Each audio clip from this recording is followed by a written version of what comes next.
So, what exactly is GitHub? Imagine building a house and every time you make a mistake, the entire house collapses. So, with no backup, no history, and no teamwork. Solo mode. That was how programming was before tools like GitHub became popular. So, think of GitHub like Google Doc, but now for coding, right? You know how multiple people can work on one Google Doc together. One person writes, another edits, another comments, and you can always go back to older versions.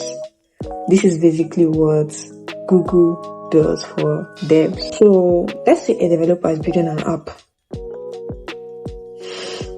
Today they add a login page, tomorrow they accidentally break the entire app.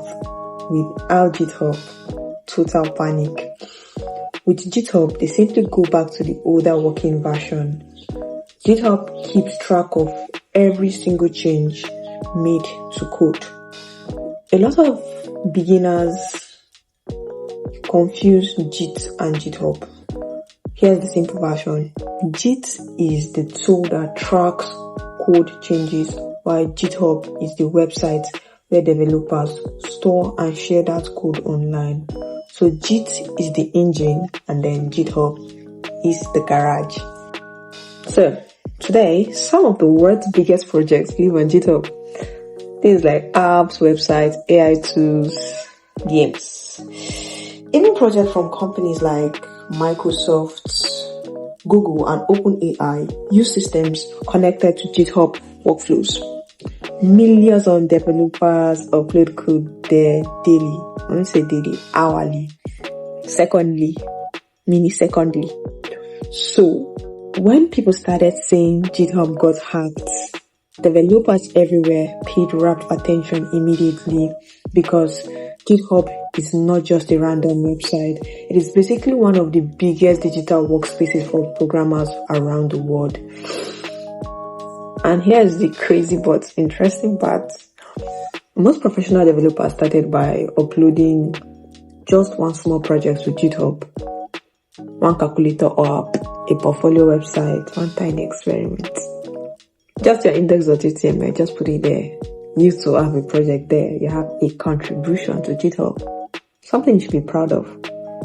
And that's how many tech careers begin. I think the first GitHub repo I created was just my name. I just put smarter.html and just put it there. And got motivated to create more. So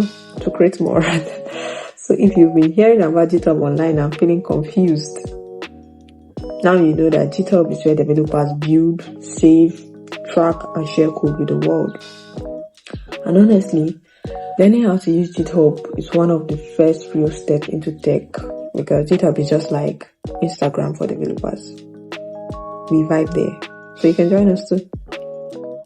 Okay, so one of the biggest platforms in tech is GitHub. Established fact. Yeah.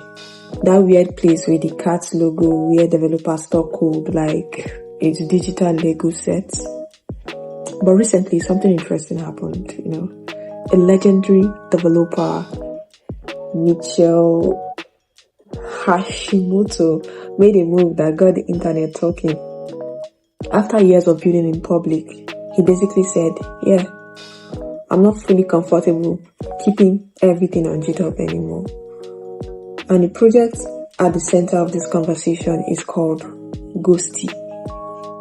Now, before people start shouting, GitHub is dying, relax.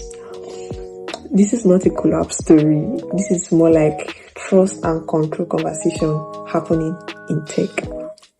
Because GitHub, owned by Microsoft under Microsoft Corporation, is powerful but also centralized. And some developers are starting to ask questions like, who really controls my code? What happens if policies change? What if I want more independence? And now that right there is the intention. Not drama, but awareness. So Michel's move didn't break GitHub. No. But it started a conversation developers have been avoiding for years. And that's what makes this interesting. Because in tech, sometimes the biggest shifts don't look like explosions.